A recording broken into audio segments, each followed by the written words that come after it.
Jesus Christ, o barulho está muito grande hoje neste condomínio, não estou conseguindo. Mas vamos lá. Oiê, Mona Lisa do blog Dividindo Experiências, e hoje eu quero compartilhar com você algumas técnicas que eu aprendi ultimamente de leitura ativa. Como eu disse para vocês, eu aprendi recentemente a fazer uma leitura ativa. Na verdade, eu até já fazia algumas coisas, mas com mais técnica eu aprendi por agora, por esses tempos, e eu quero compartilhar com vocês hoje nesse vídeo. Eu tô utilizando aqui como base o livro do Cláudio de Moura Castro, da editora Penso. Você sabe estudar, quem sabe estuda menos e aprende mais. O que eu vou te contar hoje nesse vídeo é fruto das minhas experiências pessoais. Então, se você tiver alguma dica a mais, já vai deixando aqui nos comentários e compartilhando comigo, e vamos trocar aí figurinhas. Para começar, o que é uma leitura ativa? Uma leitura ativa é uma leitura mais atenta e que requer um pouquinho mais de pensamento e um pouco mais de atenção com as palavras e a localidade em que as palavras são colocadas dentro do texto. E para não ficar tão vago assim, eu vou ler aqui na página 68 do livro, tá? Para vocês o que é que o autor define como leitura ativa. Segundo Francis Bacon, o grande ensaísta inglês, um livro é para ser provado, engolido ou mastigado e depois digerido. Começamos beliscando o livro como uma festa, como em uma festa, em que vão aparecendo salgadinhos e tiragostos. Nesse beliscar, começamos a entender o seu assunto e a perceber quais são as suas principais ideias. Somente depois é que passamos a mergulhar plenamente em sua leitura. Aqui ele está falando do livro, né, em questão, especificamente do livro. E aí o autor continua. Em um livro de ideias, faz todo sentido dar uma olhada nas conclusões antes de enfrentar a leitura sistemática. Em contraste, não vamos à última página de um romance policial para ver quem foi o assassino. Nos livros de ideias, queremos exatamente o oposto, ou seja, mapear o caminho para que não sejamos surpreendidos. E alguma das ideias aqui que o autor explicita no livro, eu não fazia, mas a partir de agora eu comecei a fazer e eu vi que dá super certo mesmo. Não faço tudo que ele está ensinando aqui no livro, porque eu acho que é muita coisa e eu não tenho tempo também. Mas, resumidamente, o que eu faço é o seguinte. Aqui ele diz pra gente ler o livro da primeira página até a última, como nós faríamos lendo um romance ou um conto normalmente. Eu não vou falar muito de livro aqui, tá? Porque tem uma parte específica aqui deste livro aqui que ele fala sobre a leitura de livros.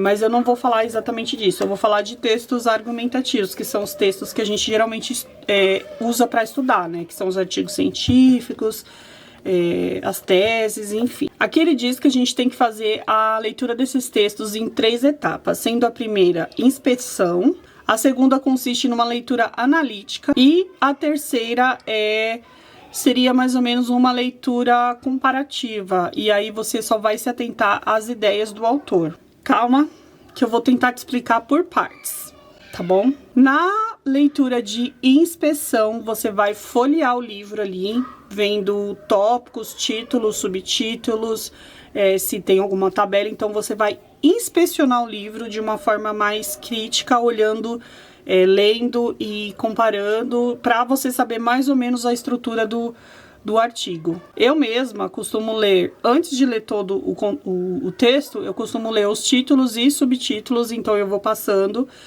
e aí de repente, se um título e um subtítulo me interessa muito, eu acabo lendo ele primeiro do que os outros. Você também tem que prestar bastante atenção ao título, o título do trabalho em si. Será que ele está focando o assunto que você está pesquisando? Em suma, eu leio ali a introdução, que é onde o autor apresenta as ideias e diz mais ou menos como ele trabalhou o texto, e de que forma ele trabalhou e as metodologias que ele acabou usando naquele trabalho. Se você já tem uma certa bagagem ou conhecimento de textos teóricos, de textos argumentativos, você pode analisar o seguinte: as citações, e aí você já vai ter mais ou menos uma ideia, com base na sua experiência e em outras leituras, de que foco o autor daquele texto deu. Então, geralmente, você vai observar alguns termos das citações e vai saber que determinados autores fazem parte de exatas linhas de pensamentos ou conhecimentos teóricos. Com essa visão assim mais clara sobre a parte teórica e sobre a linha de pensamento do autor, você consegue decidir se você vai utilizar aquele texto ou não no seu estudo, ou no seu artigo científico, ou na sua monografia, enfim.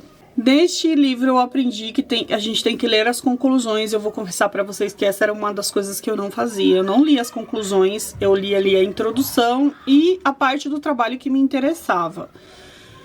E essa foi uma novidade que eu comecei a aplicar assim nessa última semana, e eu achei que foi super ok, assim, porque geralmente é na conclusão que eles mostram os fatores mais importantes que eles encontraram no desenvolvimento daquela pesquisa ou daquele trabalho. Bom, acabei falando mais aqui do que eu devia, né? Na leitura analítica, que ele diz que a gente tem que ler do início ao fim, mesmo que a gente não entenda algumas coisas do texto, mas conforme você vai lendo e conforme você vai se habituando ao assunto, as coisas vão ficando mais claras para você. E assim, essa é uma coisa que eu mesmo não vou praticar, porque eu prefiro continuar lendo só o que me interessa para economizar o tempo, assim, entendeu? Mas enfim, fica aí a dica do autor do livro, e eu tô passando pra vocês. E aí, na leitura analítica, eu começo a prestar mais atenção nas citações e no que o autor ali fala como conclusão, ou entre uma citação e outra, o que ele explica, o que ele argumenta. Então ali eu geralmente vou fazendo marcações com marca-texto e puxando setinhas e colocando onde eu posso utilizar aquela citação ou aquela parte do trabalho. Mas isso eu faço porque eu já sei o assunto que eu vou trabalhar. Então, eu já consigo enxergar mais ou menos onde aquela citação pode entrar. Quando o parágrafo é muito longo, o que eu faço? Eu vou marcando com o marca-texto e eu vou puxando setinhas. E aí eu coloco assim em tópicos as ideias do autor. Então, a leitura é adquirida na infância. A leitura, depois de um tempo, passa a ser prioridade na vida da pessoa enquanto adulto. Então, eu vou fazendo exatamente esses tópicos, porque aí, quando eu rever aquele texto, eu vou diretamente nas marcações e lá eu olho mais ou menos o que tá querendo dizer aquela parte do trabalho. Na fase da leitura comparativa é a hora que você vai focar na teoria. O que ele tá querendo dizer naquele texto como teoria? Quais são as ideias que ele está querendo passar ou que ele está argumentando naquele texto. E essa semana, inclusive, eu mostrei lá no Instagram, no Stories, como é que eu funciono os meus textos de leituras ativas, e eu mostrei lá para vocês as setas e as anotações que eu faço. Eu vou deixar o @ aqui na telinha para vocês. Passa lá pra me seguir, que constantemente eu tô mostrando assim no Stories como que é esse processo de estudo meu aí, pra você conhecer um pouquinho. Bom, finalizando por hoje é só. Eu espero que você tenha gostado desse vídeo. Já deixa o seu like, se inscreva no canal e ative as notificações para receber os próximos vídeos.